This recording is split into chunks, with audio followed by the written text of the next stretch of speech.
This podcast is recorded on the lands of the Wurundjeri people and the Aranda people. We pay our deepest respects to their elders past, present and emerging. Always was, always will be Aboriginal land. We all misbehave sometimes. Wanna change the world, indulge in some bad behavior. Hello and welcome to Bad Behavior. I'm Rosalind. And I'm Nicola. We're back. Yay! We had a mid-season break, but we're back better than ever and older than we ever were before. Yes, Rosalind has aged. Since you heard her last, she has had a birthday. So happy birthday to Rosalind. I hate surprises, for context. Like, they give me such anxiety. And my sister was taunting me by saying she had created this beautiful surprise. And everyone said I would love it, but I was not convinced. And then the surprise was that Nicola Granage came to see me for my birthday, flew all the way from Alice Springs to surprise me on the evening of my birthday. It was the best surprise I've ever had. I cried. It was great. It was very, very cute. Honestly, feels like lifetimes ago. The whole time that I was trying to plan it and hide it from you, I kept thinking in the 11 or so years that I've known you, there's been no element of surprise whatsoever, you know? Maybe the surprise is that with each year that passes, we become more obsessed with each other. But apart from that, but Rosalind guessed it on the day. I had a dream that Nicola came and I woke up certain she was coming and then thought, that's crazy. You're not psychic. I really enjoy a surprise where I have an inkling about the surprise. It got me, I don't know, there's sort of a feeling of triumph and joy when you're like, oh my gosh, I almost could have guessed. I didn't guess, not completely. Anyway, thank you to everyone who was involved in that, including my friends who surprised me afterwards at the restaurant that I didn't know were coming. That was great too. And then there was another surprise that they booked a weekend away. It was surprise after surprise after surprise. It was great. And then everything steadily went downhill after that, didn't it? It did go downhill because we're now in lockdown again. Well, thank you to everyone at Bad Behavior who wished me a happy birthday. On behalf of Nam Chedra and I, we wish you a very happy birthday and a great 27th year of life. May you thrive, may you survive, and may you become the person that we all dreamed you would be. You're so close. If you just change a little. If you just change change some tiny, really irritating things about you, you would literally be the woman of our dreams. So please check your inbox for the list that Chedji and I have sent you and get back to us. It's 5 pages long. I don't know how to do this. It's called constructive feedback, babe. Look it up. It's just called constructive criticism. And then it's 0.1 to 101 of your issues. That would be awful. I would never do that. Don't worry. Speaking of lists, we have an amazing guest today, Judy Grisel, who is a neuroscientist and studies addiction. And so we're going to be diving into addiction. We're going to be diving into talking about addiction. That's a good distinction. Judy Grisel is a behavioural neuroscientist with expertise in pharmacology and genetics, whose research focuses on determining root causes of drug addiction. Judy is also the best-selling author of Never Enough, The Neuroscience and Experience of Addiction, which not only dives into her research, but chronicles her own journey of addiction and recovery. My name is Judy Grisel, and I'm a professor of psychology and neuroscience at Bucknell University in central Pennsylvania in the U.S. Could we start with probably an easier question, but one that I think some people might need a little clarity on, which is just what is addiction? That's so funny that you say that's an easy question, because I think we all need clarity on it, and it's a great place to start, but it is not very clear, unfortunately. Behavioral disorders like addiction are really impossible to clearly delineate. I would say that addiction itself is characterized by having powerful cravings that kind of consume your mind and your time, and tolerance, especially to the pleasurable effects of the drug, which leads to cravings because you keep thinking, well, maybe if I have more, it'll work better this time. And dependence, which is characterized by withdrawal when you take it away. And sometimes the dependence is really obvious, like with alcohol or opiates, so that it's a physical kind of dependence, but you can also have a psychological dependence, like with cocaine or THC, in which you just feel not quite yourself or not quite right without the drug.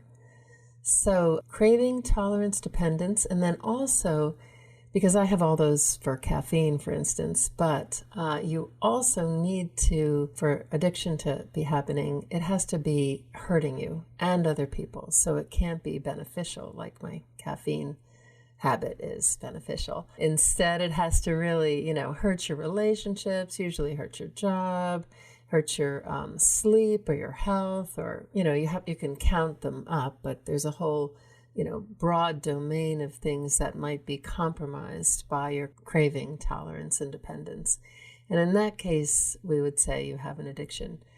There's one other common attribute, which is denial. So this is an odd thing, because if I, for instance, had a lump somewhere and someone told me it was cancer, I'd probably say, oh my gosh, I have cancer. But with addiction, if someone says, you might have a problem, the user is often the last person to see it. And there's a really powerful resistance to seeing the problem. And this, obviously, this whole constellation of things makes it very hard to treat. In the simplest forms, Rosalind, I would say that you have a substance use disorder if the costs of your using the substance outweigh the benefits. And that's sometimes hard to see.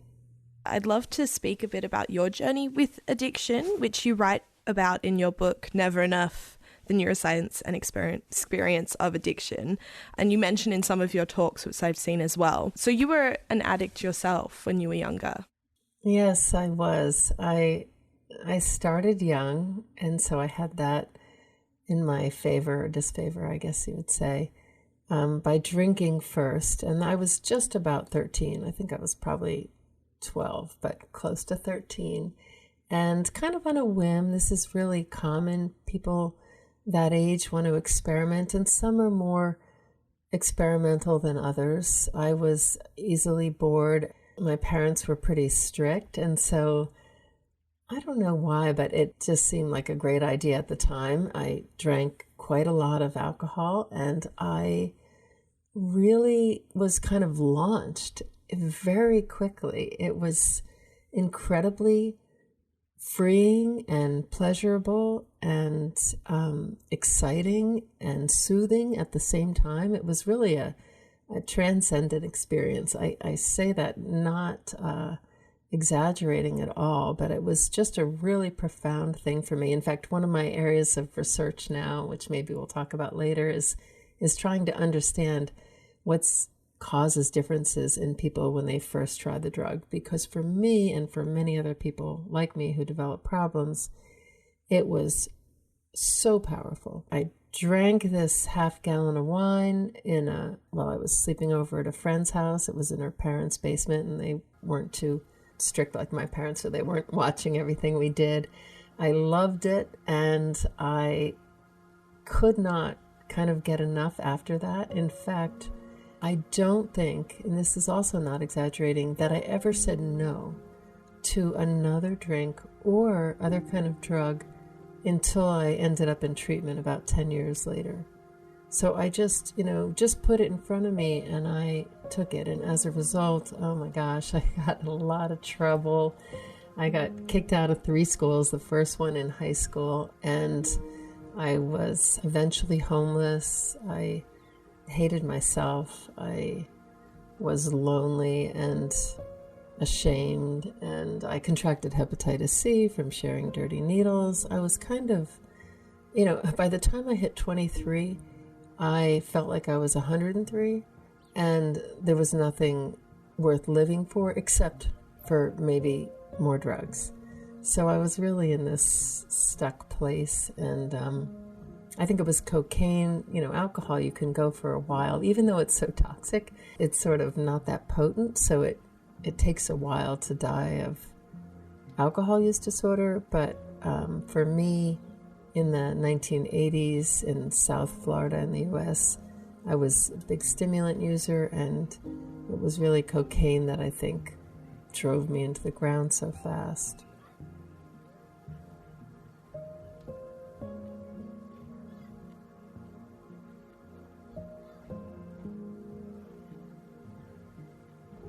What led you to getting treatment? Was it you decided that you wanted to change, or was there someone external who asked you to go?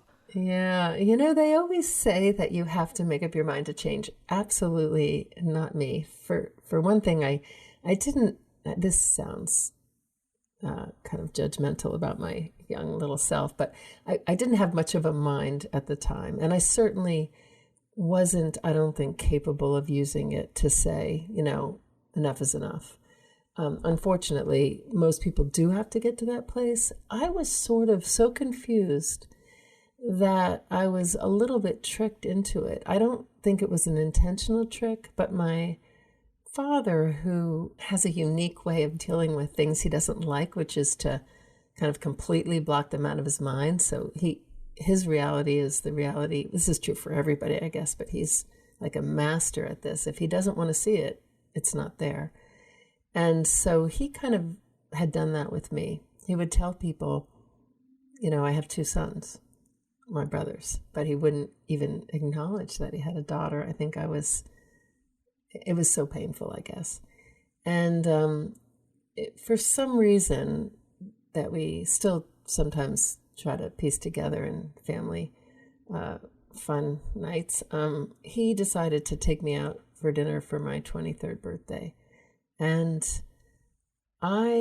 even though I was hard as nails and belligerent and, quite a mess, I somehow thought I deserved, a nice dinner from my father. So I decided to go, and then I was immediately worried about, how was I going to stay sober until dinner time? We went out to dinner, and I was a little wasted, but I thought not so bad. And he kind of broke through somehow, and it's surprising because it's not really him and it's not really me, but at that particular night he said, "I just want you to be happy." And I had an answer for absolutely everything, Rosalind. I was full of answers, and I didn't have an answer for that except to burst into tears. And then he said, and he knew nothing about this, but my poor mother had been researching treatment centers for many years by this time. He said, well, would you be willing to go to treatment? And I was so confused, and this was a long time ago, so I had no idea what treatment was. I thought it was going to be like a spa where I learned how to drink, or I got some tips on being healthier with I had the denial, so I didn't think drug use was a problem. I thought it was a solution. But when he said treatment, I thought, well, yeah, I deserve that. I should get away. And so I agreed to it, and which is still amazing to me. But anyway, I did. I have an open mind, I guess. And I suppose I was open enough to try it. And then when I got there, which was like 2,000 miles away from my home, I realized, wow, this isn't going to be quite what I thought. As I stayed and the drugs left my bloodstream and my brain, more importantly, I guess I got a little scared at the way my life was going, which I couldn't really see when I was, out of it all the time. So I decided in my great wisdom that I was going to stay clean for 7 years, solve or cure my problem, which they told me I had a disease. I figured diseases can be cured. I was going to take 7 years, cure it, and then I was going to be able to use. Yeah, I'm glad you laughed because it's hilarious to me now. It's just unbelievable. But, I was just fortunate that I was very persistent and arrogant, I guess, and confused. So that seemed like a reasonable plan. Because what they were saying was if you want to live, you have to be abstinent. And, this is somewhat of a debate, so I don't want to talk about, it's not that I necessarily endorse that, but I do think in my case, it probably was true. So but I couldn't accept that then. But I could accept that, okay, I just turned 23, I'll be almost 30 or just about 30. That's not so old, to start your life. And in the meantime, I'll fix this problem.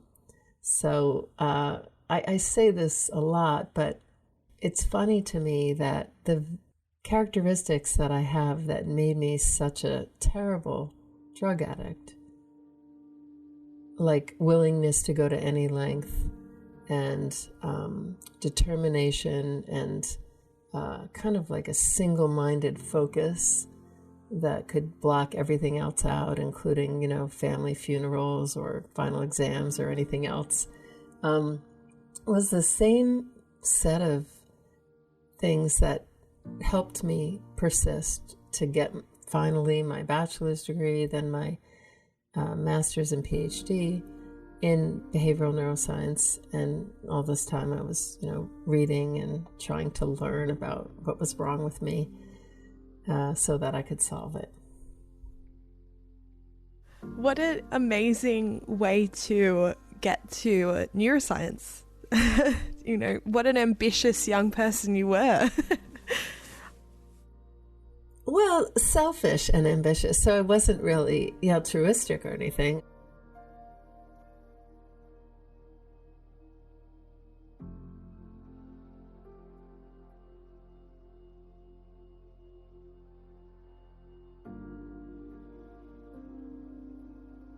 A lot of people, or most people in Australian society, and I think also the US society, we agree that there's a lot of social pressure to drink, and that when you're young, there's a lot of social pressure to try new things. Even now, I really struggle with, if I'm at a large social event and other people are drinking, I don't say no, and I don't think I could. I think I'd find that very uncomfortable.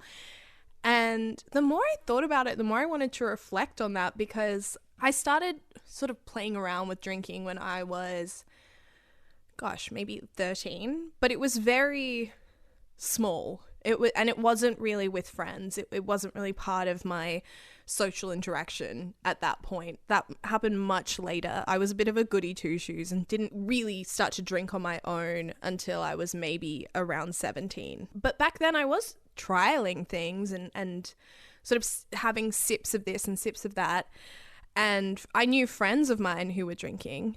But at the same time, my auntie, who I didn't know well but had seen throughout my life, she was an alcoholic, and she actually passed away due to the effects of alcoholism. And that was a huge moment in my life. I was actually there when she died. And, the process of grieving her and her funeral and everything was deeply impactful on my life at that point, because I think I was 12 or 13. I was quite young. And so this huge moment in my life came from alcoholism. There is alcoholism in my family. I have, my siblings and I have talked about issues around alcohol that they've experienced and had to work through. And yet I drink socially. It's not a habit, but it's certainly not something I think I could give up. And, when I go into a social situation, I need the social lubrication. I enjoy it. And if I think about hanging out with friends, there are very few activities that I wouldn't think were improved by alcohol. And yet I have a very full-on experience in my past that did impact me greatly. And so I think that's kind of, for me at least, it shows the pressure that I got, but also the insidious nature of substances like alcohol. Like it's so easy to fall into the trap of thinking, but I would enjoy everything more with it. And so when Judy was talking about, you know, experiences outside of substances that can heighten experience of life and can give you all of this amazing, you know, joy in life. Sure, I have a lot of internal goals and a lot of things that make me happy, but true, pure, euphoric experiences have all come from alcohol use or drug use. And that is not something I ever thought of. I've definitely never thought of myself in any form an addict of anything. I think because I do drink very rarely, but it's still pretty interesting to take this idea and just look at your own habits. And that kind of, it kind of threw me a little.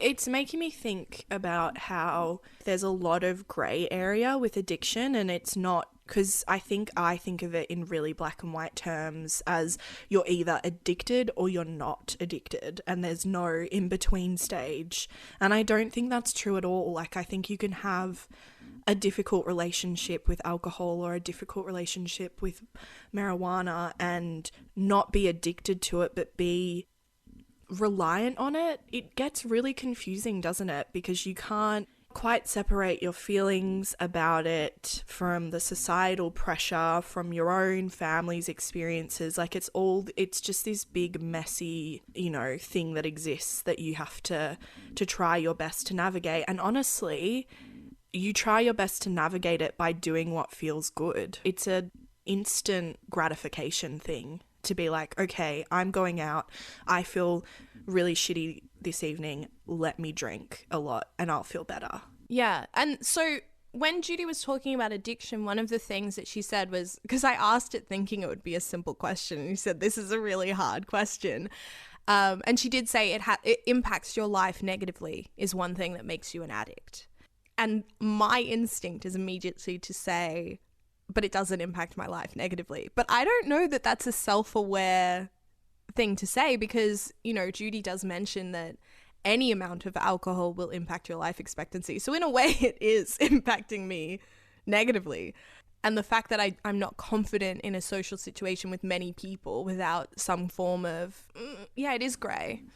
It's grey, but you're doing your best amongst it. Like, I don't think there's any pressure for, like, being self-aware about something like this is talking about it, is, you know, having that moment of intention before you drink. And I think if you do that, then, you know, that's okay for now. And then I don't know, this is such a hard subject because, again, my brain is so linear with it. Like, and I've also grown up with the narrative that, like, one thing can tip you over the edge and you'll never come back from it as well. So, like, you know, in my family, there's this story that's told of, like, you know, we have a history of mental illness that's triggered by drug use. You know, members of my family have developed schizophrenia, bipolar from drug use. I don't know how true that is. That is a story that I grew up with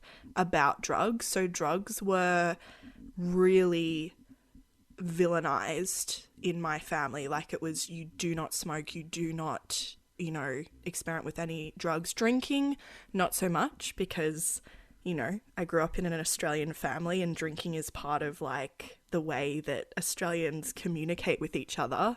And that's, you know, a whole other conversation in itself. But I remember at uni when I started smoking weed, I would, you know, always hear in the back of my head my mum's kind of words about, like, how dangerous it was for me to do that and how it would, like, you know, the behavior would escalate really quickly. And I honestly didn't think much of it at the time. Like, I just kept doing it. You know, I was young and dismissive of everything my mother said. And you know, I became like, I would smoke every day. It brought me a lot of joy. I loved being high. I loved smoking with friends. It made me feel connected to people. It made me feel creative. It became kind of like a ritual. Like, you'd smoke before you went out. You'd smoke before you went to bed. You'd smoke on the weekend. Like, it was this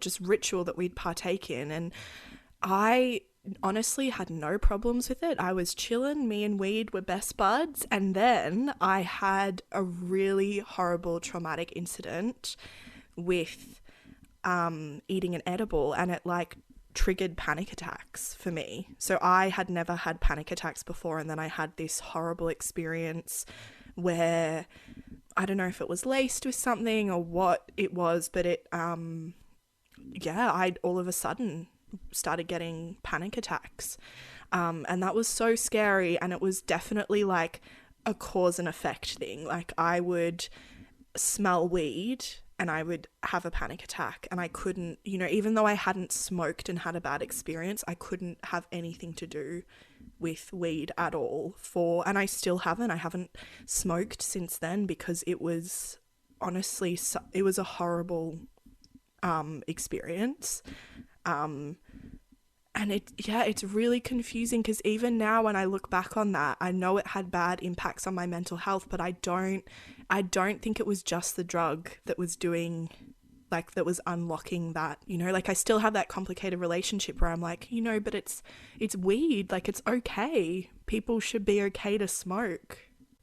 Though I have alcoholism in my family, I don't really think I have an issue, because I drink like once every couple of months, which is rather low for Australia. So maybe that's just me thinking relatively, but I get what you mean, because it's kind of like you go, oh, but because it's so rare, or because it's so acceptable, you know, everyone drinks, so who cares? You know, it's so normalized. Yeah, normalized. That's what I'm trying to say. It's just normalized. I think too, there's a part of it that's it's that classic thought pattern where you think, oh, but not me. Like, that could never happen to me. I could, you know, our families have, both my grandfathers were alcoholics. My family has a history of alcoholism and addiction as well. And in my head, it's still, oh, but not me. Like, I don't have a problem with that. Even knowing what I know about drugs and alcohol, even having experienced the breakdown of my mental health as I did with weed, I still can't quite grapple with like being fully sober, and also with the harm that it causes as well, you know, at being like a social user. Yeah. And then watching people who, you know, friends of mine who have struggled with this, and there are many,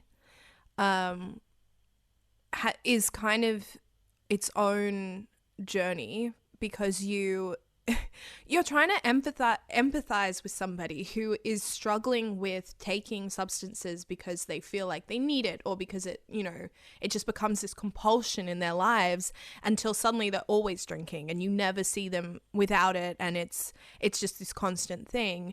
And it's kind of like, what do you say when the substance that they're taking is so acceptable? And I mean, I didn't learn about addiction when I was young. I still don't know a lot about it. In terms of, you know, when I was younger, there was no one saying, by the way, because you're young and your brain is malleable, you have a higher chance of developing an addiction. So be aware. I was never told that when I was younger. And when you were talking about, you know, you in uni, we were very good friends despite being half a world away. And I talked to you a lot. And I would say the majority of the time you would be high when I talked to you. And that was fun. It was funny to me. I never thought about it as like, you know, oh, she's got a problem, like I should intervene. Yeah, that's like most of the time when I talk to you. So maybe that was just because it was a social thing, but like it never occurred to me to say, Nicola, by the way, you're high a lot. Is this a problem for you? And so that's a sort of failing in my education because of that social pressure.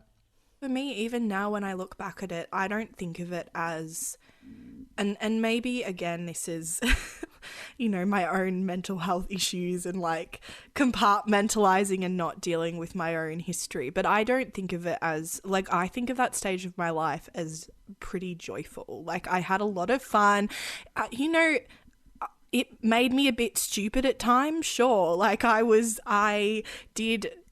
watched a copious amount of cartoons and like ate raw cookie dough like at least once a week. But like, other than that, I was pretty, I was having fun. And so like recoloring memories where like there could have been a substance abuse issue as like it's difficult. And like even now, I have one friend who one of my best friends was alongside me throughout that journey of like smoking every day, and it was, that's how we became friends, and we're still such close friends. And he does use like he smokes regularly, and I don't think of it as a problem with him at all. Like it's just part of his life. Well, he's not exhibiting those effects that we assume happen when you're an addict. Like, you think, oh, this person's sort of spiraling down into some kind of crisis,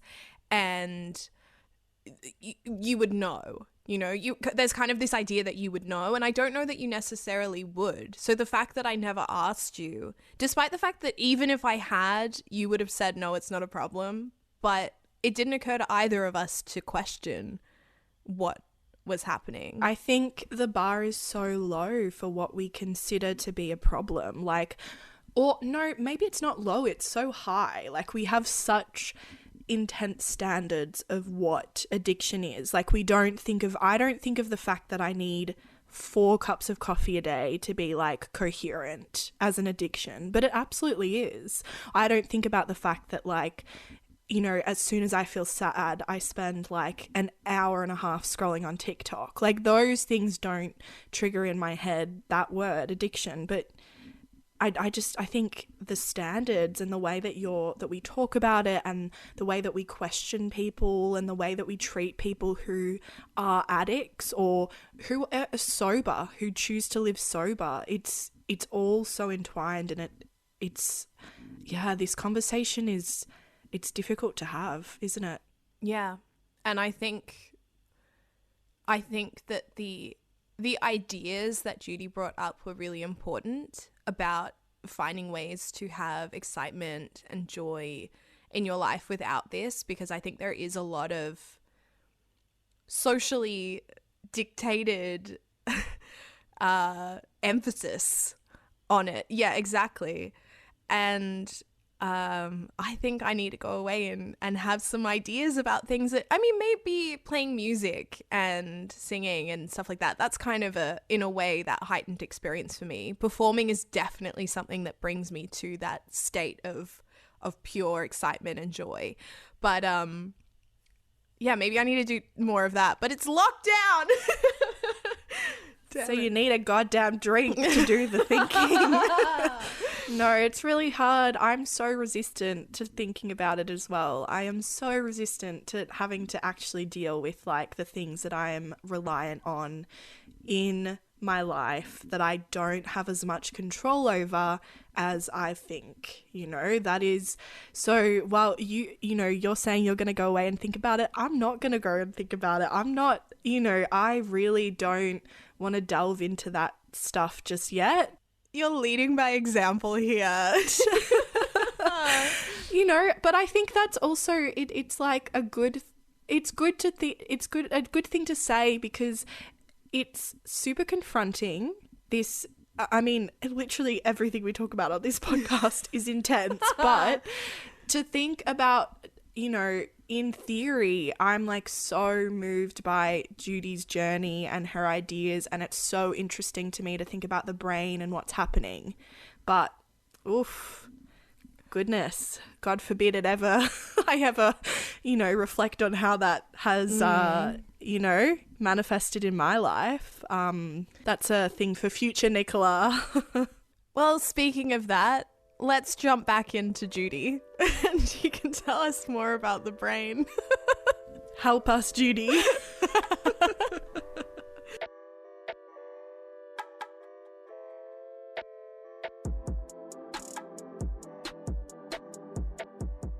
Did you know that the average person uses over 11,000 menstrual disposable products in their lifetime? And it's estimated that over 100 billion menstrual disposables end up in landfill annually. That's why we are so excited to collaborate with Modibody, the new way to period. I personally love Modibody products and I'm so excited to work with them. Modibody products help me feel my best when I'm on my period, and I highly recommend them to anyone looking to explore a more sustainable and comfortable way to have your period. They are also committed to creating a positive impact as a brand. This includes helping to end period poverty and supporting health education programs that normalise and open up conversations around our bodies, which is something we're also trying to do here on Bad Behaviour. Check out modibody.com for more details. Modibody is the new way to period.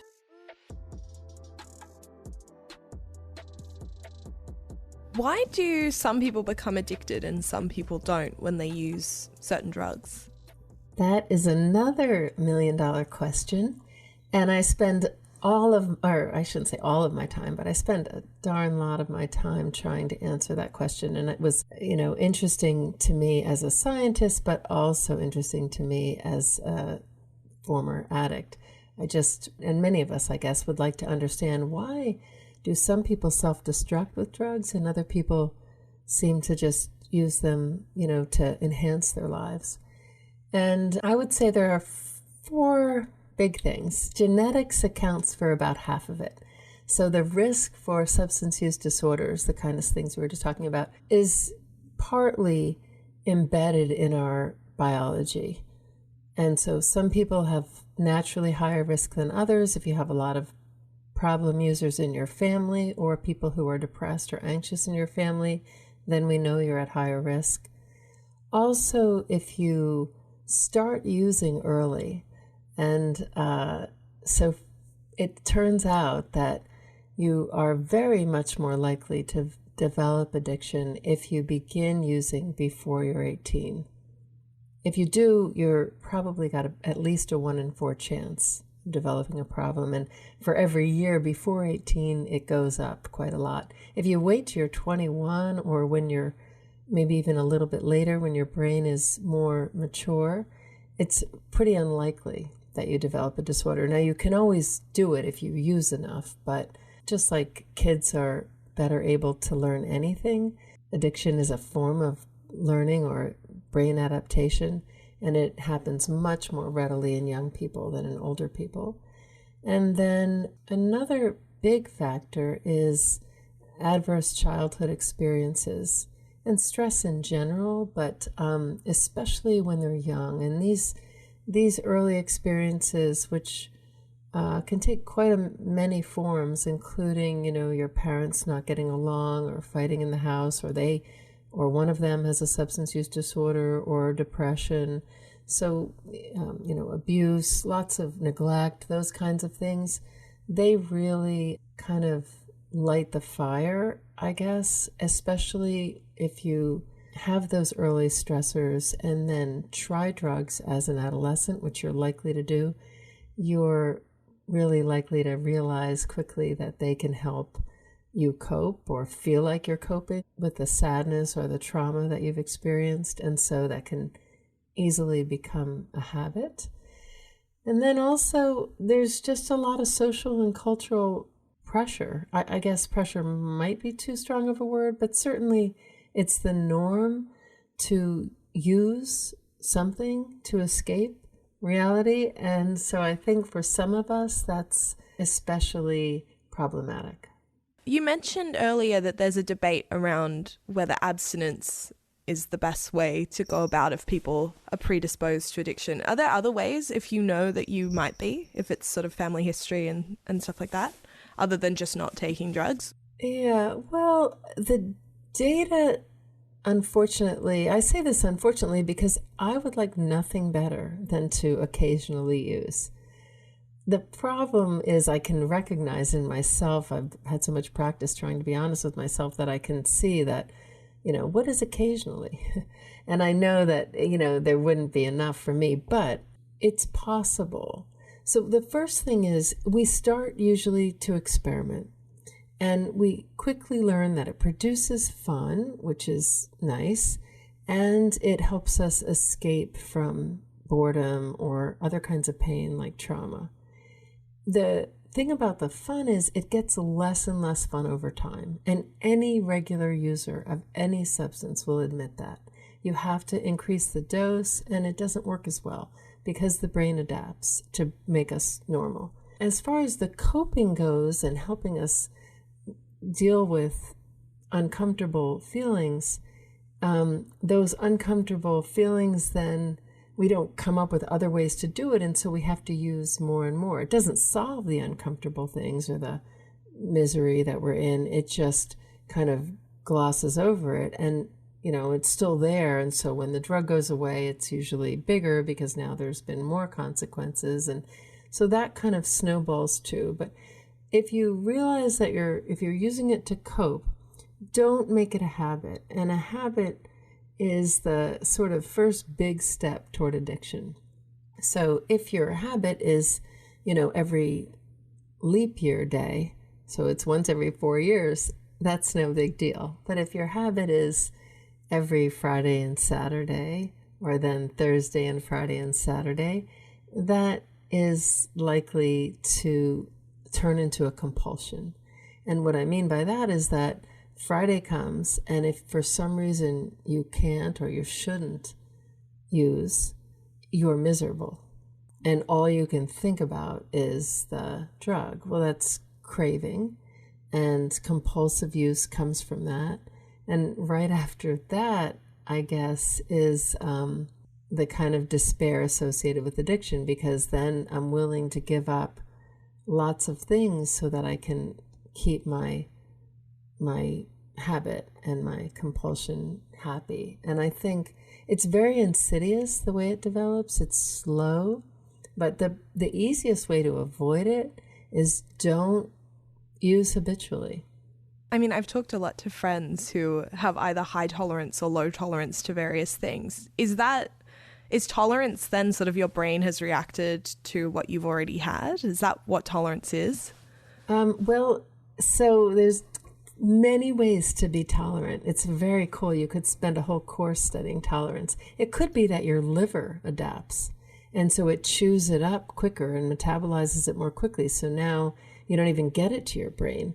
That's maybe less interesting than the neural tolerance, which is that the same amount of drug reaches your brain, but it produces less and less effect. And for most drugs, we have both, but we always have the brain tolerance.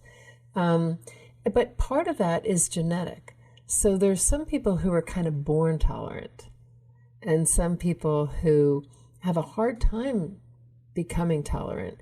And that sorts out according to your risk for addiction. So the people who are innately tolerant, the drug, they, like when I drank all that alcohol, I had about a half a gallon of wine my first time, and I was pretty good. I was talking to her parents. I don't think I was slurring my words. The bed didn't spin. I didn't throw up. I just felt great. That was kind of a bad indication. If you are not tolerant, then you're less likely to increase the dose and less likely to develop dependence. So part of that is what you inherit.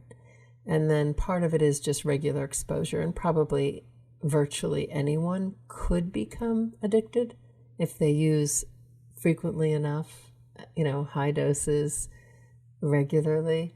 But some people are much quicker at that. I wanted to ask, I recently watched The Queen's Gambit on Netflix, which I'm sure a lot of people have. And it was interesting to me because it was someone who was struggling with substance abuse, but it was sort of centered around that person. It was very much, this person is amazing and you were really intrigued and excited to follow her journey. And after watching that, I thought about it a little because I think I watched it on Monday. So I was thinking about this interview coming up. And I realized that I haven't seen a lot of films and TV that kind of put addiction or addict in a light where they're not, you know, I don't know the right word, but probably, you know, terrible might be a word. Like there seems to be a lot of stigma around addicts and addiction, at least from my very sort of pop culture view. Do you agree? Do you think that there is a lot of stigma around addiction? Yeah, I definitely do. And I think it's kind of astounding because it's so common. You know, it's not that you don't know anybody who has a problem and then when you see them, wow, isn't that weird and interesting? I think it's more that the stigma is a defense for the rest of us, especially those who might not be quite addicted but might not want to look at their using. And, you know, so it's easy to say, wow, those people are really terrible. You know, they're living under a bridge and I still have an apartment, so I'm okay. But I do think there's this very bimodal response. Either you use in such a way that it's champagne and lip gloss and, you know, nothing but fun and beauty, or you are, you know, this terrible person. And I don't think that reflects reality at all. I do think that it's much more in the middle, and that especially after this year of COVID, many people are using to cope.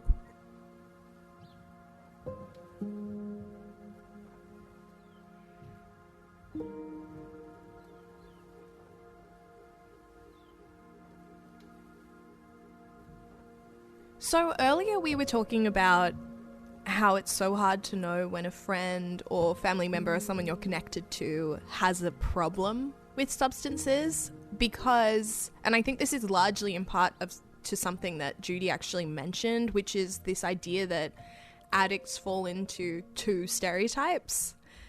And I thought that was very valid because I think it's true. But Nikki, when I say addict, what is the stereotype that comes to mind?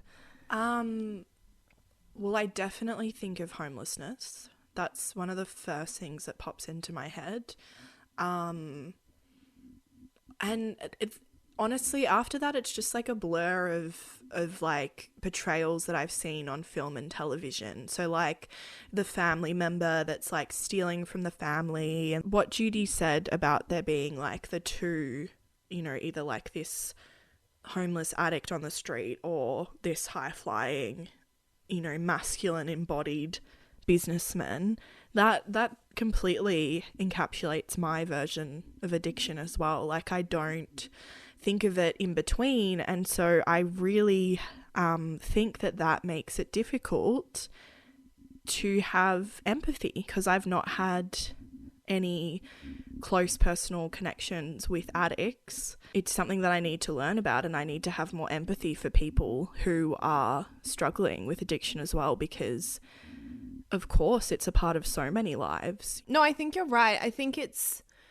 what you've kind of said is that like the human element of addiction is missing from the story, because we've got the addict on the street who's taking their dole money to go buy drugs. That's the political version that has been used to kind of be anti-welfare in many ways.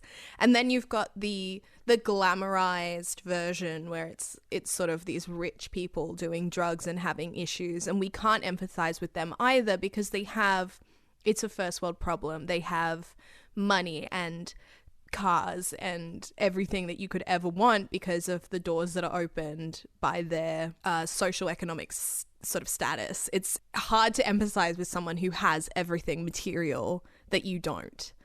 And so those two very vast discrepancies there, you know, like the two sides of this coin are very hard to empathize with because of the narrative that's been built around them. Whereas when you actually look into homelessness and addiction in that it's a very sad and very human problem. And when you look, if you were to meet someone who was struggling with addiction and happened to have money, you would probably empathize with them if they told you their story. But then what we're missing is all of the variations in between of people who are just, you know, your mom or your sister's friend. It's sort of the same way we talk about mental illness, where it's until you meet someone and talk to them about it, it's very hard to imagine what life is like for that person. When I was talking to Judy, I was talking about having watched The Queen's Gambit and how I didn't feel like I'd seen a lot of TV shows or movies where the focus was on the person. And that it was, I mean, in many ways it was glamorized because she was a very glamorous character, but you kind of wanted her to succeed and to get clean, and her character was fascinating, and she was a human being and well-formed, and her character arc was all internal. It wasn't about her finding love with some boy. So that was interesting. But again, I agree. Basically, I'm rambling to say I agree with you and that the human element has gone missing from this narrative and that it's hard to empathize. I just had a really interesting brainwave where I'm thinking about how I don't think that you can talk about addiction without talking about race. That's a really important thing that colours the conversation as well, because in terms of stigma and stereotypes, entire races have been defined by this definition of addict, you know, like when you look at Indigenous Australians and how there's so many stereotypes about alcoholism and you know, all this, and even when you look into the, you know, the criminalization of like the difference between crack and cocaine and like the over incarceration of black men in America, that's a really important piece of the puzzle that I haven't been able to, that I've just realized right now. I think you really do need to consider the implications of addiction in light of systemic oppression, because it's this is, you're coming along with me on this journey of this idea that I'm just forming, but like addiction in a way has been a tool used by colonizers, hasn't it? Oh, definitely. There are so many stories about many different colonizing, I was about to say organizations, countries turning up places and deciding to get the local population to become addicted to various substances, including opium and things like that. That's a whole other story that we should definitely dive into, though, because you're right. As soon as you brought it up, I was thinking about, before I had looked into and learnt more about Indigenous Australian history and culture, one of the biggest things that I had heard was that they were alcoholics. They, as in an entire group of people, which is very sad. And it's true, I do think it's been used in a political way for a really long time. The stigma about addiction is a very useful tool. Yeah, well, it comes back, I think it does come back to the empathy thing as well. Like when you think about addiction and you think about the history and the trauma that it holds for marginalized groups in society, it is required learning to understand that as well. When you're trying to help friends or family who may have struggles with addiction, or if you're even just trying to broaden your worldview to be a more inclusive and safer space for addicts as well, I think that it's that's a really important area to be aware of, is the, you know, the historical ramifications of addiction. On a broader level too, if you're thinking certain things about various populations to do with addicts or homelessness or mental illness or whatever it is, and your reaction is, why don't they just stop? Or your reaction is to sort of fall into that trap, it's kind of a good moment to go, where has this story come from? Is there an agenda behind it? But also, you need to learn more about addiction, because just stop is not, it's not really valid. I think that's a great thing to remember. And it's the same, you know, when we did our episode about domestic abuse. It's the same thing, you know, the just leave. It's this one line, and you think, like, how is that helpful for us to still be saying that? And it's the same with addiction. Just stop. Why don't you stop? You're doing harm. Like, learning more about addiction, understanding what's happening in the brain, being aware of the historical heaviness of marginalized communities and their relationship with addiction, that all colors how you then interact with addicts and how you make space for them. Because I think it's one thing for us to reflect on our own personal relationships with alcohol and drugs, and I think that's really important for everyone to do, but then it's another thing to envision a better version of society where there are actual opportunities for rehabilitation that take into consideration the fact that take into consideration colonization. I think that it's a really important note to make when you're thinking about addiction.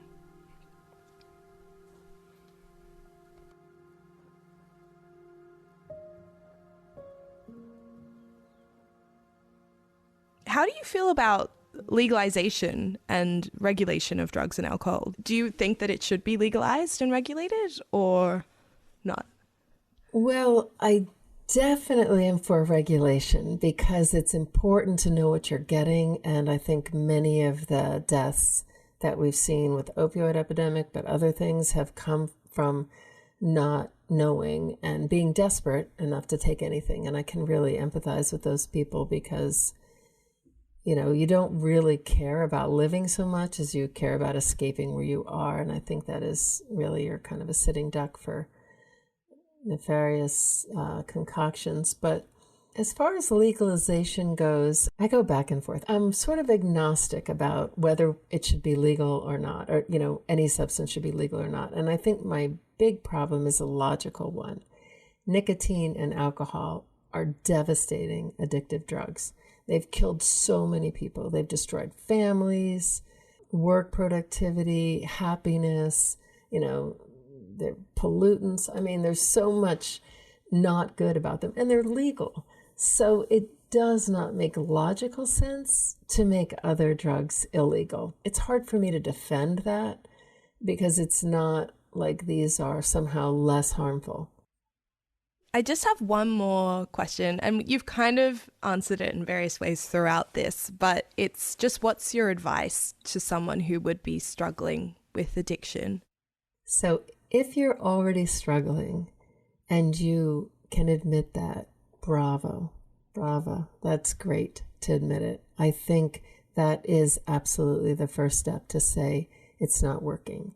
And that takes a certain kind of honesty and strength that will serve you well. So hold on to that little thread and then say it out loud to somebody else. So tell the truth out loud and get support. And there are so many of us. This is a cool way to be. And, you know, even if you don't want to stop completely, just get support in any way you need it, because this is a devastating illness that takes tons of lives. It's first leading cause of death between people 15 and 34 is substance use disorders. And around the world, among all ages, it's the sixth leading cause of death. So it's really good that you're seeing that you might not want to go down that road. But my strong suggestion, and the way it worked for me, is that I connected with other people and got support. And then find something interesting to do. I definitely spent the money that I would have spent on bags of weed or something on things that were more enriching. So, you know, don't deprive yourself. Life is full of exciting things. And so find some of those. I don't know if it's a research lab or an art easel or what, but find it and live.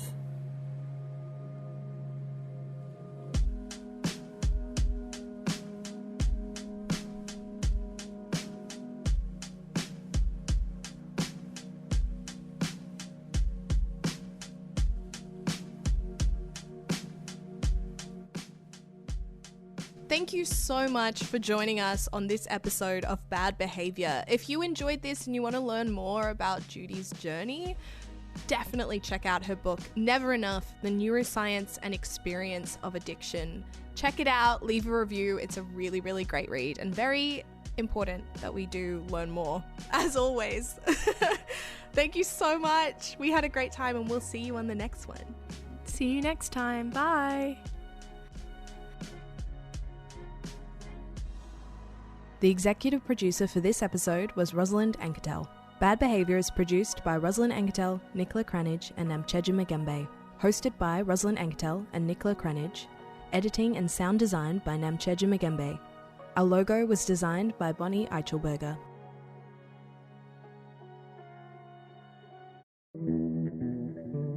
We all misbehave sometimes. Wanna change the world.